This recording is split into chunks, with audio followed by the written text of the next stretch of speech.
growth mindset and continuing on the previous discussions, and how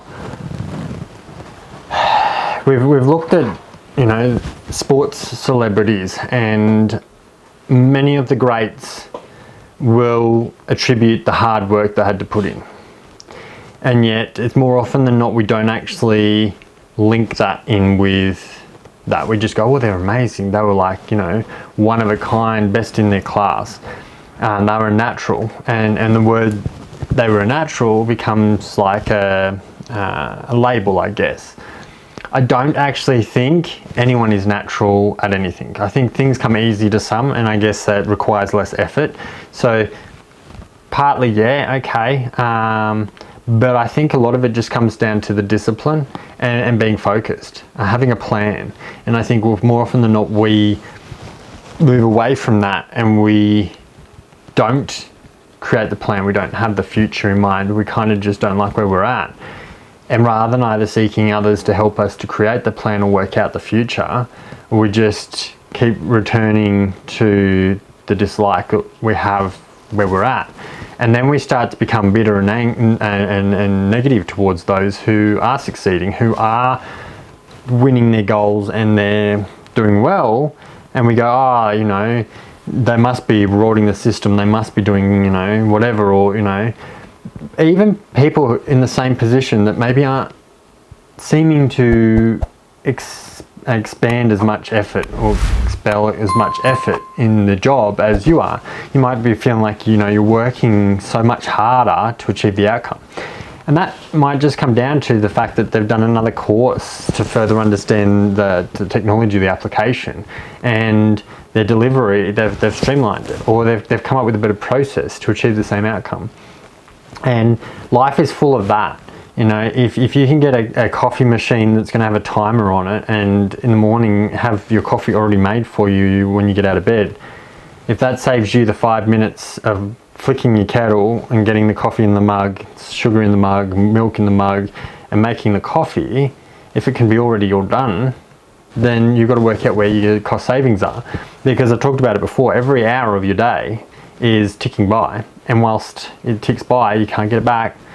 So for some, they look at that 5 minutes. For others, they use that 5 minutes whilst the jug's boiling to, you know, maybe journal, or maybe it's to get breakfast for the kids, or, you know, that's how they maximise on their time. So for them, there's no real gain in necessarily paying, say, $500 for this U-Butte coffee machine that will make their coffee for them in the morning and save them that 5 minutes, put them that 5 minutes back in their pocket. And life is full of all those little moments where you've got to work out there's a cost and a reward. And this is where I guess that consumerism becomes such a huge thing, because we all buy stuff to avoid something, but we're not winning because we're just putting band-aids on a severed leg. This is not going to fix the problem. It's just going to be a temporary fix. And so it's almost like these little sugar bursts. So rather than actually fixing that deep-rooted problem, we just kind of go, oh, you know, I'll go and get this coffee machine. And rather than actually maximise on it, we're actually now just making the coffee. We're not saving the 5 minutes because we haven't used the programming, because it's just too hard to work out how to set the automation to make the coffee and have it all ready by a certain time. Like all these things, so we can have all these tools at our disposal, but we don't actually make the effort to work out how to fine-tune them and make them of benefit to us.